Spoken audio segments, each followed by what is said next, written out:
نحمده ونصلي على رسوله الكريم اما بعد اعوذ بالله من الشيطان الرجيم بسم الله الرحمن الرحيم مثل الذين ينفقون اموالهم في سبيل الله كمثل حبة انبتت سبع سنابل في كل سنبلة مئة حبة والله يضاعف لمن يشاء والله واسع عليم صدق الله العظيم بسم الله الرحمن الرحيم اللهم صل على محمد وعلى آل محمد كما صليت على إبراهيم وعلى آل إبراهيم إنك حميد مجيد اللهم بارك على محمد وعلى آل محمد كما باركت على إبراهيم وعلى آل إبراهيم إنك حميد مجيد۔ یہ اموال کے جو صدقات وغیرہ کا اس حوالے سے ہی ظاہر ذکر ہے۔ شاید میں نے پہلے بات کی تھی کہ پیچھے جو جان کی قربانی اس کا ذکر آیا، اور یہ ابراہیم علیہ السلام کا واقعہ بھی ظاہر ہے اسی حوالے سے۔ سب سے جو بڑا اسلام میں بھی آپ کو معلوم ہے جو فریضہ ہے حج کا آج کل آنے والا ہے، اس میں بھی اصل جو قربانی ہے وہ ظاہر ہے تینوں کی، جان مال وقت تینوں کی ہے۔ یہاں پہ اصل اب سیکنڈ جو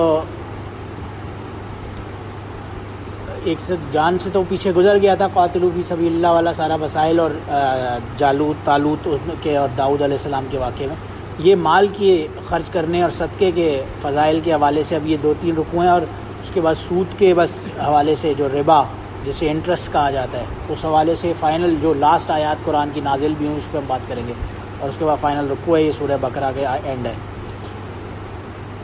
مثل الذین، ان کی مثال ان لوگوں کی، ینفقون جو خرچ کرتے ہیں، اموالہم اپنے مالوں میں سے، فی سبیل اللہ اللہ کے راستے میں، کمثل حبۃ جیسے کہ حبہ یعنی اناج، اس کی مثال ہے، انبتت 7 سنابل فی کل سنبلۃ 100 حبہ، سنبل کہتے ہیں اس کے کور کو، تو یعنی وہ اناج جو ہے اس کا اوپر جو کور ہے اس ہر کور کے اندر سنبلہ ہیں، یعنی کہ اس کے بیج دانے ہیں، 100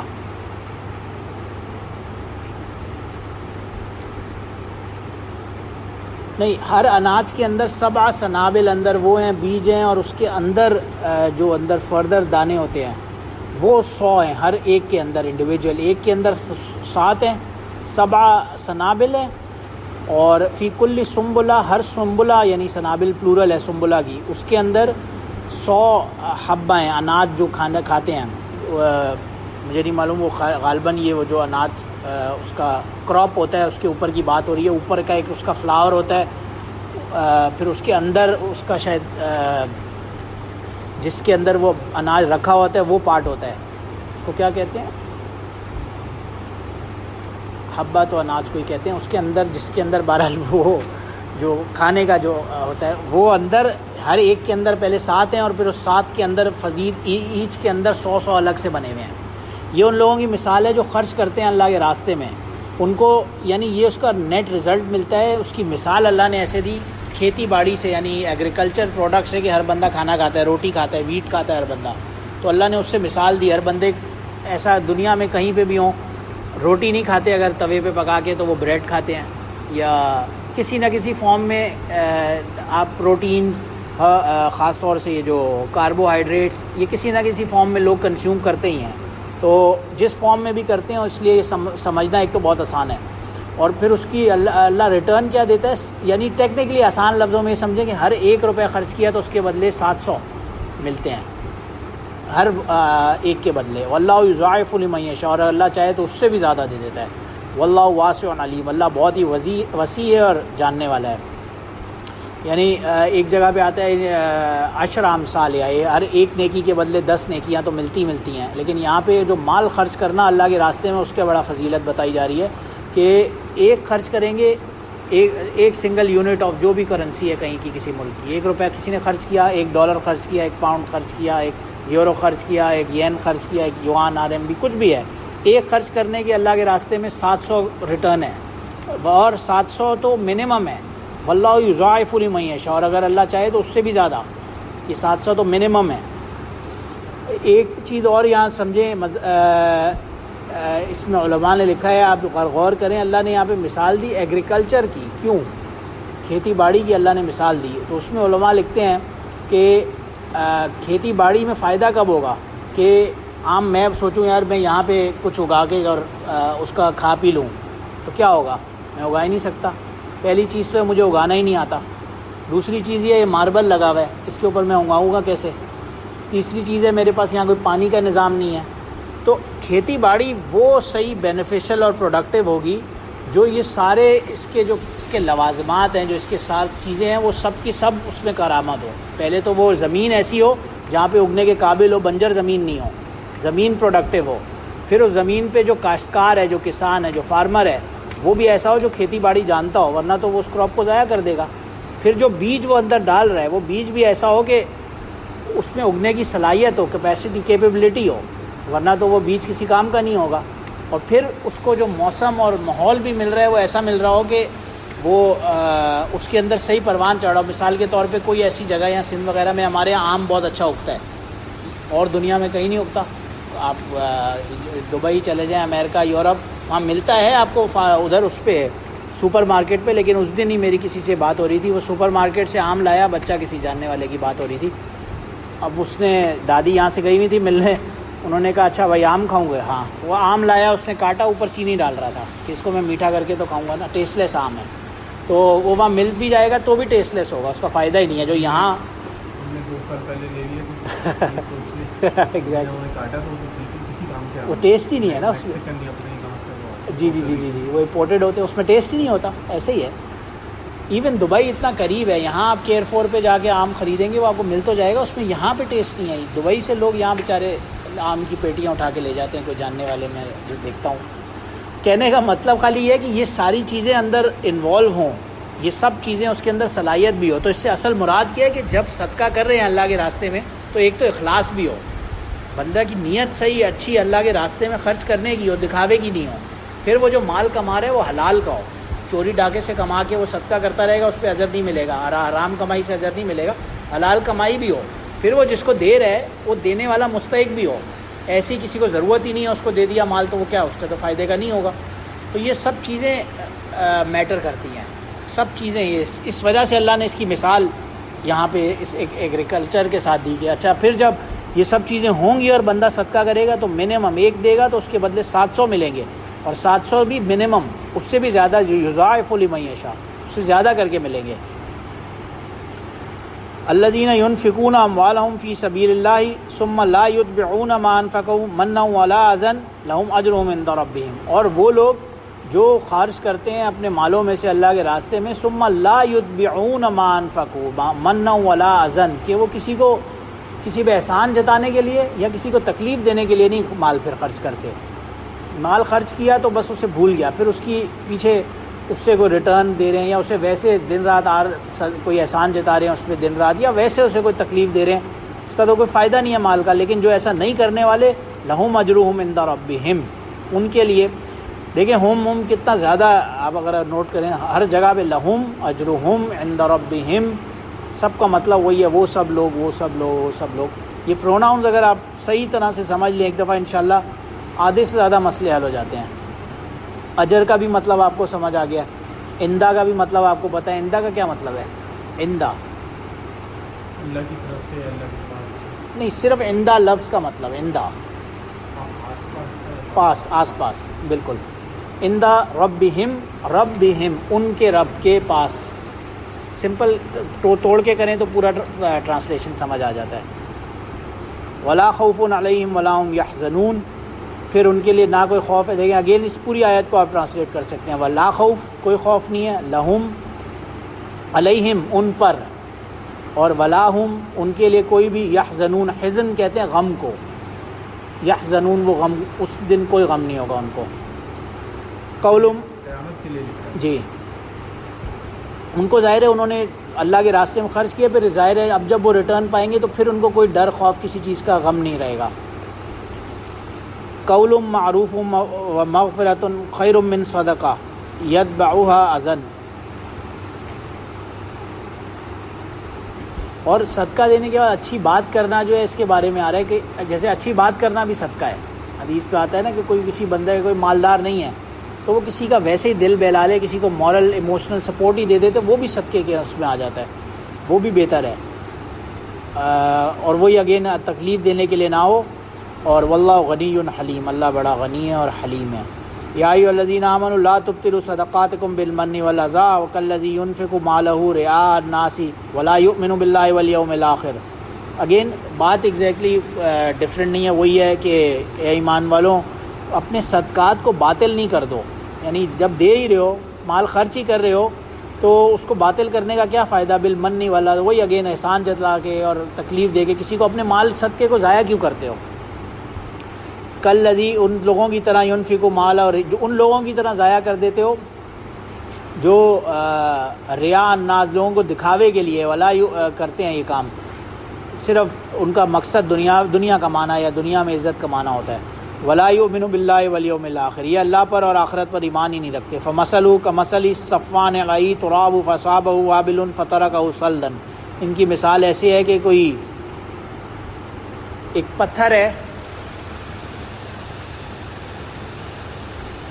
بڑا، جیسے پہاڑوں پہ دیکھا چٹان کوئی ہوتی ہے اس پہ، اور بہت زیادہ ڈرائینس ہے، اس پہ مٹی جم رہی ہے، زور سے بارش ہوتی ہے اور ساری مٹی اس کو واش اوے کر دیتی ہے، تو ایسے مثال ہے ان کی۔ تراب مٹی کو کہتے ہیں، وہ جب اصابہ اس پر پہنچے گی، وابل وہ تیز بارش یا پانی، فترکہ صلدا وہ بالکل اس کو بہا کے لے جائے گی۔ لا یقدرون علی شیء مما کسبوا، تو کوئی ظاہر قادر نہیں ہوگا اس پر کوئی چیز بھی جس کا وہ کسب کرتے ہیں۔ واللہ لا یہدی القوم الکافرین، اللہ کافرین کو کبھی بھی ہدایت نہیں دیتا۔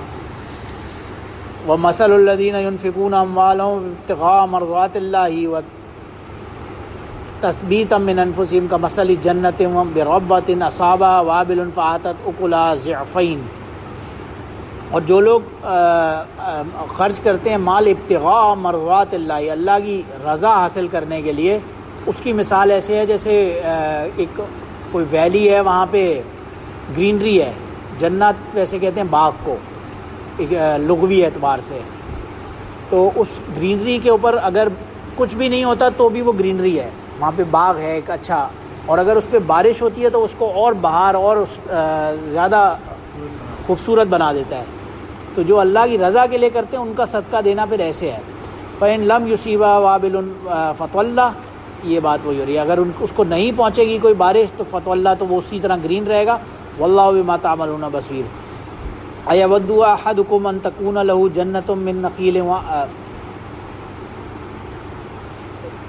نخیل وعناب تجری من تحتها الانہار لہ فیہا من کل الثمرات واصابہ الکبر ولہ ذریۃ ضعفاء، یہ یعنی کون ہوگا جو یہ چاہے گا تم میں سے کہ اس کے پاس یہ سب کچھ ہو اور وہ ضائع ہو جائے، یعنی اولاد بھی ہو اس کے پاس اور وہ سارا اس کا مال ہی ضائع ہو جائے، اور کمزور اولاد ہو تو ظاہر ہے وہ بندے کو کوئی فائدہ نہیں ہوگا۔ فاصابہ الکبر، وہ بوڑھا آدمی ہے، کوئی اس کے بعد اچھا خاصا مال تھا اور اولاد اس کی کمزور ہے، کمانے کے لائق نہیں ہے، فار وٹ ایور ریزن، یا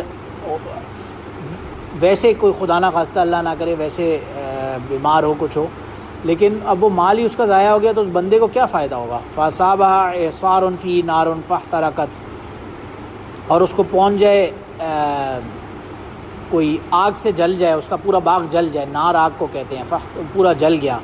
کذالک یبین اللہ لکم الآیات لعلکم تتفکرون، یہ ان لوگوں کے لیے اللہ نے بیان کی ہے جو کہ غور و فکر، تتفکر کہتے ہیں غور و فکر کرنے کو۔ یہ لفظ اصل اس کا مادہ دیکھیں تو فا کاف اور را تھا، فکر سے نکلا، پھر فکر یفکرو اس کا بیسک ورب بنا یہ صرف، اور پھر تتفکر سے یہ اس کو کہتے ہیں لازم اور متعدی، چلیں چھوڑیں اس کو، وہ بہرحال غور و فکر کرنے والے، اس کا مطلب یہ ہوتا ہے دونوں کام کرنے والے۔ یا ایھا الذین آمنوا انفقوا من طیبات ما کسبتم ومما اخرجنا لکم من الارض ولا تیمموا الخبیث منہ تنفقون ولستم بآخذہ الا ان تغمضوا فیہ واعلموا ان اللہ غنی حلیم۔ اے ایمان والو، اللہ کے راستے میں پاک مال خرچ کرو جس کی تم کوشش کرتے ہو، ومما اخرجنا، اور اس میں سے جو تمہارے کو نکالا جاتا ہے، لکم من الارض تمہارے لیے زمین میں سے۔ اگین ایک اس میں نقطہ یہاں پہ یہ بھی آ رہا ہے، جو زمین کی کھیتی باڑی لوگ کرتے ہیں خاص طور سے فارم وغیرہ میں، ایگریکلچر میں، تو ان کے اوپر پھر اس سے علماء نے لکھا ہے کہ عشر بھی لازم آ جاتا ہے۔ ایک چیز ہوتی ہے زکوٰۃ تو ہوتی ہے مال پہ، جو ایگریکلچرل لینڈ ہوتا ہے اس کے اوپر عشر ہوتا ہے، عشر ہوتا ہے اگر اس میں مائنر ڈیٹیل ہوتی ہے، اگر پانی بھی اپنا یوز کر رہا ہے تو اتنا، اور پانی اپنا نہیں ہے، نیچرل پانی اس کے پاس آ رہا ہے تو اس کو 1/10 دینا پڑے گا. لیکن یہ کے علاوہ یا جی یہ الگ ہوگا، مطلب یہ عشری، اس کو عشری زمین کہا جاتا ہے. عشر کہیں گے کہ اس کا زکوٰۃ سے تعلق نہیں ہے، اس کے اوپر زکوٰۃ آپ الگ سے نہیں دے رہے. اس کا یہی زکوٰۃ کا اس کا نصاب ہی الگ ہوتا ہے. وہ نصاب ہی ایسے ہوتا ہے، یہ زمین کے اوپر اس کو عشر کہتے ہی ہیں. عشر مطلب 1/10 حصہ اس میں سے اس نے دینا ہوگا، ڈونیٹ کرنا ہوگا. اور زکوٰۃ تو ایسے ہوتا ہے نا کہ ابھی آپ سال میں ایک دفعہ کیلکولیٹ کرتے ہیں. فرسٹ رمضان کو نارملی لوگ بنا لیتے ہیں، ہم اس دن کیلکولیٹ کر رہے ہیں، جو بھی بنا لیں اس سے فرق نہیں پڑتا. اگلے سال تک پھر زکوٰۃ کیلکولیٹ نہیں کرتے. عشری زمین کے اوپر کیا ہوتا ہے، جیسے ہی اس کا پروڈیوس، اس کا جو پھل یا جو بھی اس کا ایگریکلچر پروڈکٹ ہے وہ نکلتا ہے، اس کے اوپر عشر لازم ہو جاتا ہے، اس میں سے 1/10 نکالنا. اور اگر پانی اپنا استعمال نہیں ہو رہا، وہ خرید رہے تو اس کے اوپر 1/4 ہو جاتا ہے، وہ الگ چیز ہے، لیکن لازم فوراً ہو جاتا ہے. اسی لیے یہاں پہ اخرجنا لکم من الارض، جو کچھ نکلتا ہے تمہارے لیے زمین میں سے. اور آگے پیچھے بات ہوئی ہے طیبات ما کسبتم، یعنی وہ یہ اب بات ہو رہی ہے زکوٰۃ تو ایک الگ چیز ہے، اور یہ عشر بھی زکوٰۃ کی طرح کا ایک فارم ہے. تو اصل جو خرچ کرنا ہے وہ زکوٰۃ نہیں ہے، زکوٰۃ تو ایک الگ چیز ہے، یا عشر بھی ایک الگ چیز ہے، وہ تو فرائض میں سے ہے. وَلَا تَيَمَّمُوا الْخَبِيثَ مِنْهُ تُنْفِقُوا وَلَسْتُمْ بِآخِذِيهِ إِلَّا أَن تُغْمِضُوا فِيهِ وَاعْلَمُوا أَنَّ اللَّهَ غَنِيٌّ حَمِيدٌ. یعنی ظاہر ہے تم یہ پسند ہی نہیں کرو گے کہ کوئی خبیث چیز تمہیں کوئی صدقہ کرے، کوئی خراب چیز ہے، کوئی حرام مال ہے، اگر تمہیں کوئی دے تو تمہیں خود بھی پسند نہیں ہوگا ظاہر ہے. تو اسی لیے اس میں سے وَلَسْتُمْ بِآخِذِيهِ تمہارے لیے اچھی بات نہیں ہوگی، تم اسے اچھا نہیں سمجھو گے خود لینا، تو دینے وقت بھی اس کا خیال رکھو. اور الشیطان یعدکم الفقر ویأمرکم بالفحشاء، یہ شیطان کا کام یہ ہے تمہیں ڈراتا ہے فقر و فاقے سے، اور تمہیں یأمر، امر کا صیغہ، امر کہتے ہیں آرڈر کرنے کو، حکم دینے کو، بالفحشاء، یہ تمہیں شیطان کا کام ہی ہے، بہکاتا ہے اور تمہیں غلط راستے پہ لگاتا ہے. یہاں پہ بات یہ ہے وہ تمہیں ڈراتا رہے گا، بھائی اگر میں نے مال اللہ کے راستے میں صدقہ کیا تو فقر فاقہ ہو جائے گا، میری اپنی ضرورت کیسے پوری ہوگی، بندے کے مائنڈ میں یہ آتا ہے. تو شیطان کا کام ہی ہے. واللہ یعدکم مغفرۃ منہ وفضلا، لیکن اللہ تمہیں گائیڈنس دیتا ہے مغفرت اور فضل کی طرف. واللہ واسع علیم، اللہ بہت ہی واسع ہے اور علیم ہے. یؤتی الحکمۃ من یشاء، وہ جس کو چاہے حکمت دیتا ہے، اور جس کو حکمت دے دی، من یؤتی الحکمہ، جسے حکمت مل جائے گی، فقط اوتی خیرا کثیرا، تو اس کے لیے سب سے بہترین اور کثیر خیر یعنی ملتی ہے اس کو، جس کے بعد حکمت ہوگی، جو ان باتوں کو سمجھے گا، ان کی لاجکس کو انڈرسٹینڈ خود ہی سے کر کے اور اس پہ عمل کرنا شروع کرے. وَمَا يَذَّكَّرُ إِلَّا أُولُو الْأَلْبَابِ، لیکن ظاہر ہے اولو الالباب سمجھدار لوگ ہی صرف، ان کے علاوہ کوئی اس سے سمجھتے نہیں ہیں. وَمَا أَنفَقْتُم مِّن نَفَقَةٍ أَوْ أَنذَرْتُم مِّن نَذْرٍ فَإِنَّ اللَّهَ يَعْلَمُ، کوئی جو مال بھی تم خرچ کرتے ہو یا منت مانگتے ہو، نظر کہتے ہیں منت مانگنے کو، تو وہ سب کا سب اللہ یعلم، اللہ اس کو جانتا ہے. وَمَا لِلظَّالِمِينَ مِنْ أَنصَارٍ، اللہ ظالموں کا مددگار نہیں ہوتا. انصار مددگار کو کہتے ہیں، ہیلپ کرنے والے کو. ان تبدوا الصدقات فنعما ہی وان تخفوها وتؤتوها الفقراء فهو خیر لکم.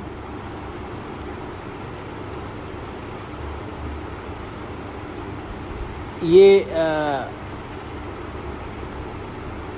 اگر تم صدقہ کرو بتا کر تو صحیح ہے، اس میں بھی اچھا ہے تمہارے لیے، لیکن ان تخفوا، اگر چھپ کے کرو، یعنی وہ حدیث میں آتا ہے نا الید العلیٰ خیر من الید السفلیٰ، ایک تو اوپر والا ہاتھ نیچے والے ہاتھ سے بہتر ہے، دوسرا دائیں ہاتھ سے دیا جائے اور بائیں کو پتہ نہ لگے، تو اس کی جو فضیلت ہے ان تخفوا، چھپا کے دینے کی، تو وہ ظاہر ہے بہت زیادہ فہو خیر لکم، وہ سب سے بہترین ہے تمہارے لیے.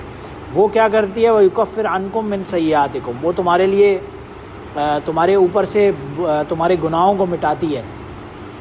ایک جگہ آتا ہے نا ان الحسنات یذہبن السیئات، ویسے تو ہر نیکی کے اندر یہ کوالٹی ہے، انسان جب نیکی کرتا ہے اس کے ذریعے سے ان الحسنات یذہبن السیئات، اس کے گناہ اس کی باڈی سے، اس کے اوپر سے، اس کے اعمال، نامہ اعمال سے جھڑنا شروع ہو جاتے ہیں. ہر نیکی میں یہ کوالٹی ہے، اور خاص صدقے میں تو یہ بڑھ کر کوالٹی ہے کہ وہ گناہوں کو مٹاتی ہے. واللہ بما تعملون خبیر، اللہ جاننے والا ہے جو کچھ بھی تم کرتے ہو. لیس علیک ھداھم ولکن اللہ یہدی من یشاء، آپ کے اوپر نہیں ہے کسی کو بھی ہدایت دینا. یہ جو بھی باتیں چل رہی ہیں ظاہر ہے یہ کسی کے ہاتھ میں نہیں ہے کہ کوئی دوسرے کو زبردستی اپنی بات سمجھا دے، یہ اللہ کے ہاتھ میں ہے. یہدی من یشاء، جس کو چاہے یہ بات سمجھا دے. وما تنفقوا من خیر فلانفسکم، جو کوئی بھی مال دو گے تو یہ فلانفسکم، یہ اپنے لیے ہی دو گے تم، یہ اس میں کسی دوسرے کا فائدہ نہیں کرو گے. وہ ایک کسی نے کا واقعہ بزرگ کا لکھا تھا، ان کے پاس ایک نوجوان آیا، اس نے کہا کہ میں مسلمان ہوں ٹھیک ہے، لیکن موت سے مجھے ڈر نہیں لگتا، میرے اندر کی کیفیت ایک ایسی ہے، میری فیلنگ یہ ہے کہ I am not afraid of death, کیا کروں میں، یا مجھے نہیں sorry I am saying wrong. اس نے کہا کہ بھائی میرا اس آخرت کے اوپر ایمان پختہ نہیں ہے، اور مجھے یعنی مرنے میں مجھے یہ سمجھ نہیں آتی کہ میں کیا کروں اور میں کیوں نیکی کیوں کروں میں. اینی ہاؤ انہوں نے اس کو بولا تم ایک کام کرو، تم ایک ہفتے تک جاؤ یہاں سے اور روز کا اپنی پاکٹ منی میں سے بنا لو کہ اتنے پیسے تم نے ڈونیشن کرنی ہے، کسی جو اپنی چوزن پور غریب کی مدد کہیں سے بھی ڈیسائیڈ کر لو، اس کی تم نے مدد کرنی ہے اپنے پیسوں میں سے، جو تمہاری اپنی پاکٹ منی ہے اس کے اندر سے. اس نے کہا ٹھیک ہے. وہ گیا، روز کا اس کا معمول تھا، وہ روز روٹین جاتا تھا، روز صبح اٹھا، جو بھی پاکٹ منی ہے آج دن میں ملی جو بھی ہے اپنے اس میں سے روز صدقہ خیرات کہیں کرتا تھا غریبوں میں اور آتا تھا. اس نے بنا لیا فکس. وہ ایک ہفتے تک یا واللہ عالم جتنے دن تک بھی کنزیکٹیو وہ کرتا رہا. اس کے بعد وہ دوسرا آیا کہ اس نے کہا کہ آج انہوں نے بزرگ نے پوچھا اب تمہارا کیا ڈفرینس ہے اس کیفیت کا. میں نے کہا اب میرا یہ ڈفرینس ہے کہ میرا دل کرتا ہے کہ یار میں واقعی نیکیاں کروں اور میں جلد سے جلد نہ کسی طرح سے میرے اندر مرنے کا وہ شوق پیدا ہو چکا ہے. انہوں نے اس کی کیا وجہ کیا ہے، آپ نے مجھے ایسا بولا اور یہ ایسا کیا. انہوں نے بولا بات یہ ہے کہ تمہاری جو سارا مال تھا پیسہ، پہلے تم اس کو اپنی عیاشیوں میں اڑا رہے تھے ٹھیک ہے، دنیاوی کاموں میں لگا رہے تھے، تو جو تمہاری ٹوٹل نیٹ انویسٹمنٹ تھی وہ اسی دنیا کے اندر تھی. اب تمہاری جو نیٹ انویسٹمنٹ ہے وہ وہاں آخرت میں تم نے جمع کرانی شروع کر دی ہے. انسان کا مال جہاں پہ بھی ہوتا ہے، جس ملک میں یہاں پہ رہتے ہیں اگر، اور آپ کی ساری پراپرٹیز کہیں باہر پڑی ہوئی ہیں کسی دوسرے شہر میں ہیں، تو جو دل ہوگا انسان کا یہ وہاں جانے کا کرے گا کہ یار میرے سارے ایسیٹس تو وہاں پہ ہیں، میں یہاں کیا کروں. تو اس کا کیونکہ انویسٹمنٹ ساری وہاں پہ تھی، ہونا شروع ہو گئی، اس نے وہاں انویسٹمنٹ کرنا شروع کر دی، تو آٹومیٹکلی اس کے اندر شوق بڑھنا شروع ہو گیا. بہرحال یہ ان کی بزرگ کی حکمت تھی. یہاں پہ بات وہی چل رہی ہے کہ جو کوئی بھی مال خرچ کر رہے ہو وہ تم اصل میں اس میں اپنے والی انفسکم اپنے لیے کر رہے ہو. وما تنفقون الا ابتغاء وجه اللہ وما تنفقوا من خیر یوفى الیکم وانتم لا تظلمون. تمہارے پر کوئی ظلم نہیں کیا جائے گا، تمہیں پورا یوفا کہتے ہیں پورا تمہارے لیے اس کا اجر ہوگا، اللہ کسی پر ظلم نہیں کرے گا. للفقراء الذین، فقراء کے آگے اگزامپل اللہ نے خود ہی دے دی کہ اب جو مال دینا ہے وہ کس کو دینا ہے. تو فقراء الذین یہ وہ لوگ ہیں احصروا، ایک تو یہ قیدی ویدی سب سے بہترین اس میں مثال، جا کے جیل پہ بندہ چلا جائے وہاں پہ قیدیوں کو دے دے تو اس کی بڑی فضیلت علماء نے بھی لکھی، اور ظاہر قرآن میں جگہ جگہ جو قیدی لوگ ہیں یا کسی بھی فارم میں احصار کے اندر ہیں کسی دشمن کے، ان کو دینے کی مال بہت فضیلت ہے ڈیفینیٹلی. یہاں پہ بھی وہی بات ہو رہی ہے. فقراء وہ لوگ ہیں جو ایک تو احصروا فی سبیل اللہ، اللہ کے خاص طور سے اللہ کے راستے کے قیدی، خیر یہ بات ہو رہی ہے. لا یستطیعون ضربا فی الارض، کیونکہ جو قیدی ہوتا ہے اس کے پاس یہ کیپیسٹی نہیں ہوتی کہ وہ زمین میں یعنی کہیں نکل سکے کہیں باہر، وہ ایک جگہ ریسٹرکٹڈ ہوتا ہے، تو اس کو دینے کا ظاہر ہے بڑی فضیلت ہے. یحسبهم الجاہل اغنیاء من التعفف تعرفهم بسیماہم. تو یہ گمان کرتے ہیں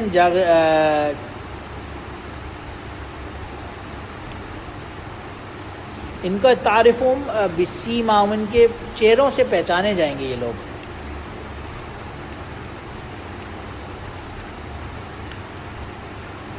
لا یسألون الناس الحافا وما تنفقوا من خیر فإن اللہ بہ علیم.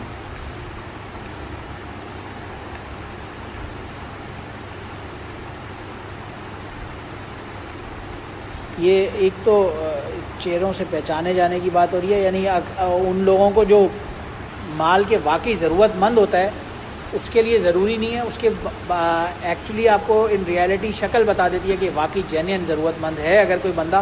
اکثر وہ لوگ ہوتے ہیں جو مانگنے میں تھوڑا جھجکتے ہیں، تو ان کو دینے کی اور زیادہ فضیلت بھی ہے ظاہر ہے. یہ اوپر گزرا تھا نا،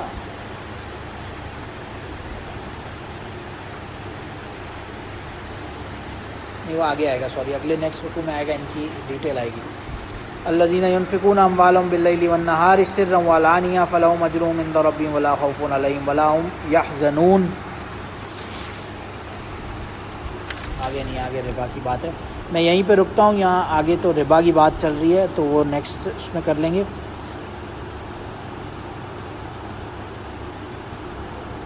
اس آیت کا ترجمہ جی لا یسألون الناس، نہیں پوچھا جائے گا لوگوں سے، الحافاً، لحاف کی جمع ہے یعنی جو چھپایا ہوا.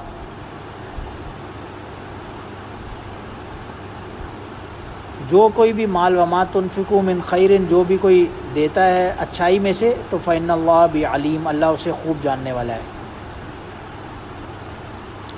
الذین ينفقون اموالهم، جو لوگ خرچ کرتے ہیں اپنے مالوں میں سے، باللیل، لیل رات میں، اور والنہار دن میں، سرا وعلانیہ چھپا کر اور اعلانیہ، فلہم اجرہم عند ربہم ولا خوف علیہم ولا هم یحزنون، تو ان کے لیے کوئی ڈر نہیں ہوگا، کوئی خوف نہیں ہوگا.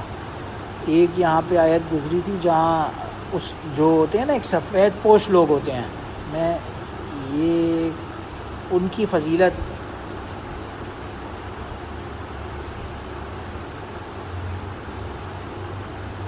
وَيُكَفِّرُ عَنْكُمْ سَيِّئَاتِكُمْ وَلَيْسَ عَلَيْكَ هُدَاهُمْ.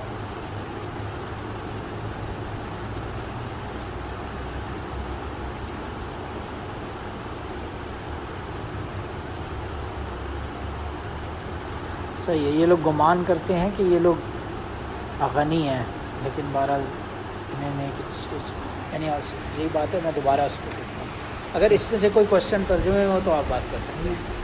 ابتغاء کے کیا معنی؟ ابتغاء کا مطلب ہوتا ہے حاصل کرنے میں پہلے آیا تھا. پہنچنے کے لیے، یعنی آگے آ رہے ہیں نا، مرضات اللہ، اللہ کی رضا کے لیے. جو وجہ اللہ کہ کہاں پہ، کون سی آیت پہ ہم؟ اسی میں ذرا سا پیچھے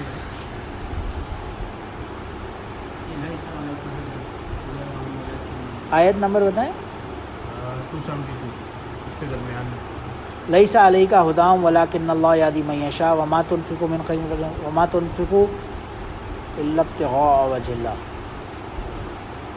یہ نہیں خرچ کرتے مگر اللہ کی وجہ اللہ. وجہن کا لفظی ظاہر ہے ترجمہ ہم وجہ ہی، میں نے یہ پہلے ذکر کیا تھا، کریں گے. وجہن ویسے تو چہرے کو کہتے ہیں، لیکن مطلب یہاں پہ یہی ہے اللہ کی رضا، for the face, for the وجہ آف اللہ، اللہ کی رضا کے لیے خرچ کرتے ہیں، Sake of Allah. For the sake of Allah. Exactly صحیح. ابتغاء کے معنی پر اس میں کیا ہوا؟ تو یہ ابتغاء یوز ہوتا ہے کافی. ابتغاء کا مطلب وہی پہنچنے سے ہی ہے تو پہنچنے سے. جو نہیں خرچ کرتے مگر اللہ کی رضا حاصل کرنے کے لیے، اس کو یوں ترجمہ کریں گے. پیچھے بھی ہم نے حاصل کرنے کے لیے ہاں پیچھے بھی ایسے ہی گزرا تھا اس پیج کے شروع میں. مثل الذین ینفقون اموالہم، ان کی مثال جو اللہ کے راستے میں جو خرچ کرتے ہیں مالوں میں سے، ابتغاء مرضات اللہ، وہاں اللہ کی رضا کے لیے حاصل، اللہ کی رضا حاصل کرنے کے لیے، تو کچھ نہ کچھ اچیو کرنے کے معنی میں آتا ہے یہ. وآخر دعوانا الحمدللہ رب العالمین. سبحان ربک رب العزت عما یصفون وسلام علی المرسلین والحمد للہ رب العالمین.